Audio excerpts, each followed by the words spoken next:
وہاں بھی فرمایا گیا لعلکم تتقون، روزہ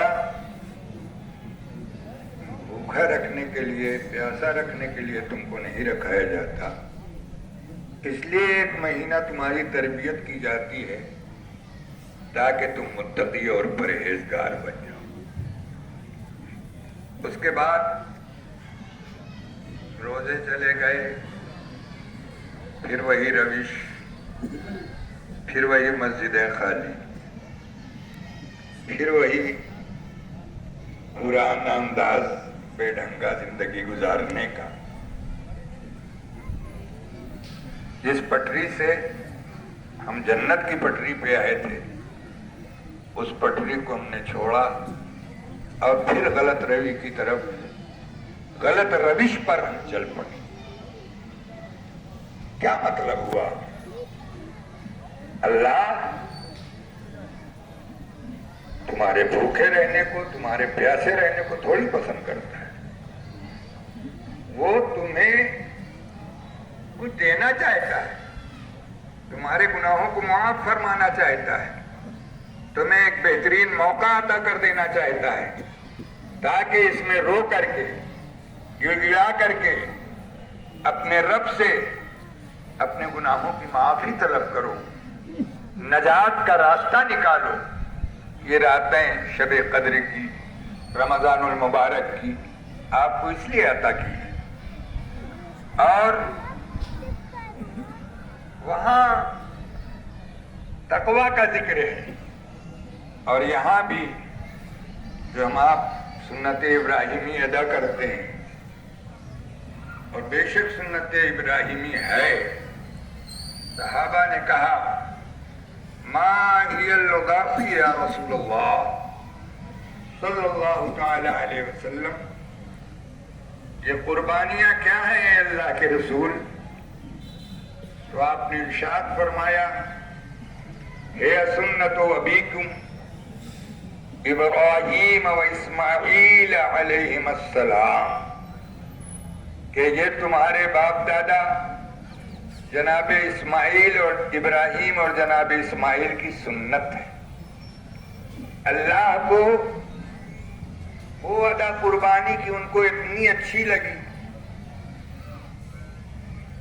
اللہ نے اس قدر پسند فرمایا اس کو کہ اللہ کے حبیب کے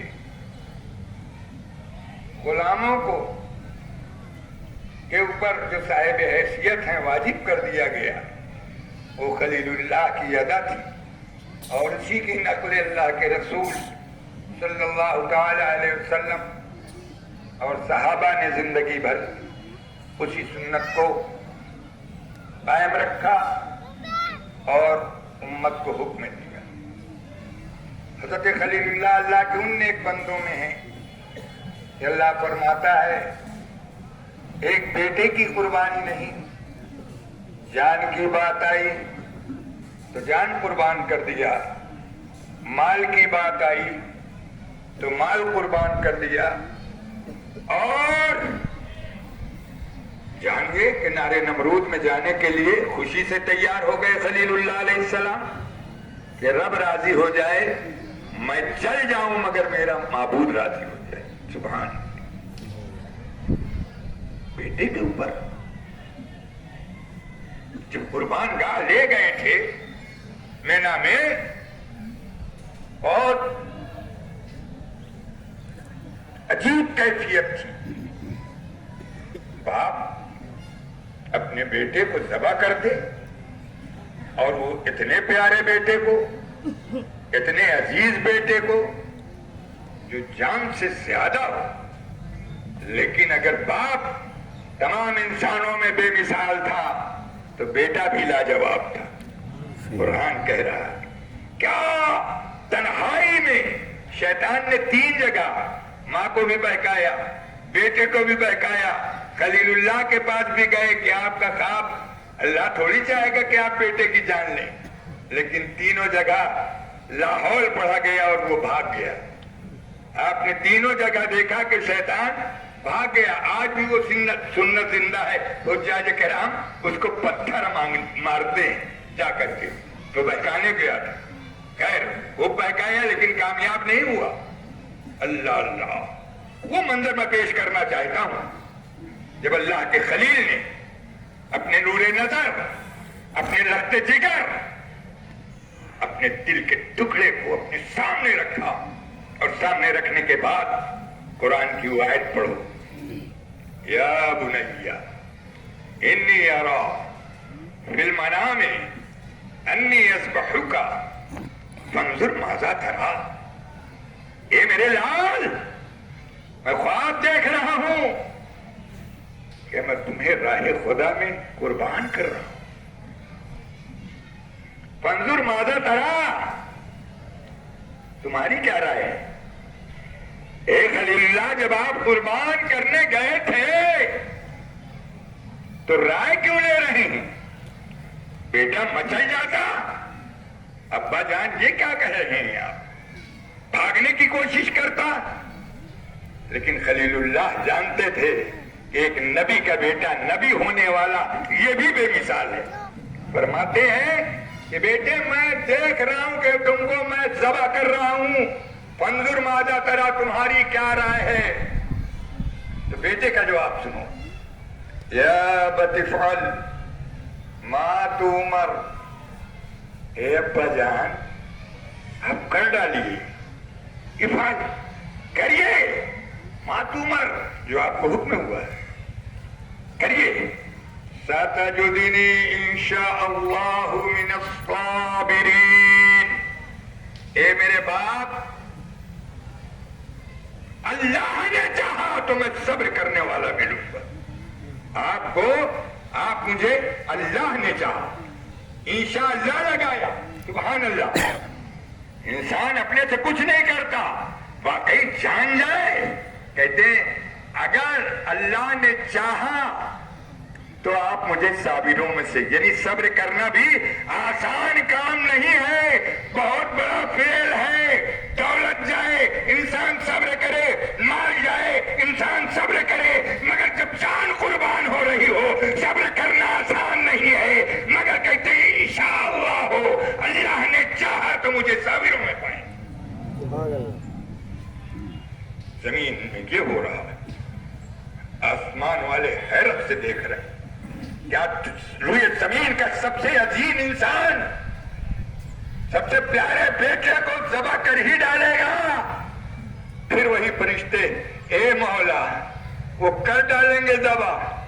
जिब्रील को हुक्म होता है, जाओ दुम्बा लेकर के जाओ, दुम्बा को लेटा देना और इस्माइल को बचा लेना। पट्टी तो बेटे ही नहीं कहा था, पट्टी बांध दीजिएगा। नहीं, मुझे तड़पता हुआ देखें आप, छोड़ो दे, हाथ पैर मेरा बांध दीजिएगा। कहीं ऐसा ना हो कि मुझे देख करके आप तरस खा जाएं तो मैं इम्तिहान में नाकाम हो जाऊं। तो आंख में पट्टी भी थी, हाथ पैर भी बंधे हुए थे, मगर अल्लाह छुरी चला रहे हैं। खलीलुल्लाह बेचैन है कि छुरी क्यों नहीं चल रही है। ज़बीउल्लाह भी बेचैन है, ए बाप जान छुरी क्यों नहीं चल रही है। अल्लाह अल्लाह, छुरी को खलीलुल्लाह चला रहे हैं, मगर खलीलुल्लाह का रब ने हुक्म दिया है, खबरदार खबरदार, छुरी खलीलुल्लाह ज़बीउल्लाह के गले पे चलना नहीं। छुरी भी कह रही मैं खलील का हुक्म मानूं कि अल्लाह का हुक्म मानूं। उधर छुरी जब चली है, पट्टी खोली है, तो देखा बेटा अलग खड़ा हुआ है, दुम्बा कटा पड़ा है। तड़प उठे खलीलुल्लाह, जिब्रील मामला क्या है? क्या मैं इस लायक नहीं कि मेरी कुर्बानी कबूल की जाती? कहा इब्राहिम तसद्दक़्त रुया या इब्राहिम, ए इब्राहिम तुमने अपना ख्वाब तो सही कर दिया और अल्लाह ने तुम्हारी कुर्बानी भी कबूल फरमा ली। वो दुम्बा हकीकत में दुम्बा कटा देखने में, मगर हकीकत में उन्हें जो करना था वो कर गए। उन्होंने तो अपने लगते जिगर के गले के ऊपर छुरी चलाई थी। वो चला चुके। तो अल्लाह को इतनी प्यारी लगी, तमाम अहले ईमान के ऊपर वाजिब कर दिया। हजार कुर्बानी करें, अच्छे से करें, हर साहिब हैसियत कुर्बानी करे, लेकिन इस बात का ख्याल रखें कि गंदगी मोहल्ले में ना हो, गलियों में ना हो, खाल वगैरह दफन कर दें। अब तो लेने वाले भी नहीं आते, उसको बजाय फेंकने के, कुत्तों को देने के, और अगर कोई खरीदना चाहे तो 10-5 ही रुपए लेके उसको दे दें, वो पैसा सदका कर दें। न मिले कोई तो उसको आप, बेहतर ये है कि जमीन में जहां आप खून के लिए गड्ढा खोदते हैं वहीं पर और बड़ा गड्ढा करके दफन कर दें, या मुनासिब जगह पे जहां कुत्ते उत्ते नोच न सकें, इसलिए कि गोश्त भी मोहतरम है, खाल भी मोहतरम है, और जानते ही हैं 3 हिस्सा करना है, मुस्तहब है, एक अपने लिए, एक अजीज के लिए और एक गुरबा के लिए। लेकिन कसीरुल अयाल हैं, ये वाजिब नहीं है। कसीरुल अयाल हैं, आपके घर में इतने अफराद हैं तो आप खा सकते हैं, आप खा सकते हैं। ये नहीं कि आपने हराम खाया किसी गरीब का, आपका खानदान बड़ा है, घर बड़ा है, तो आप इस्तेमाल कर सकते हैं। लेकिन बेहतर तरीका ये है कि 3 हिस्से किए जाएं, एक हिस्सा अपने लिए रखा जाए, एक रिश्तेदारों में भेज दिया जाए, और एक फकरा और मसाकीन में तकसीम कर दिया जाए। बस वो देखिए, ऐसा लगता है कि मौलाना साहब का इंतजार करेंगे ही, वो इतना शान से आ रहे हैं, अल्लाह अल्लाह। नहीं खबर, शाफे ऐलान नहीं हुआ था क्या? सराय में ऐलान हो जाता तो गांव गांव खबर हो जाती, खड़े हो जाइए सब बंदी।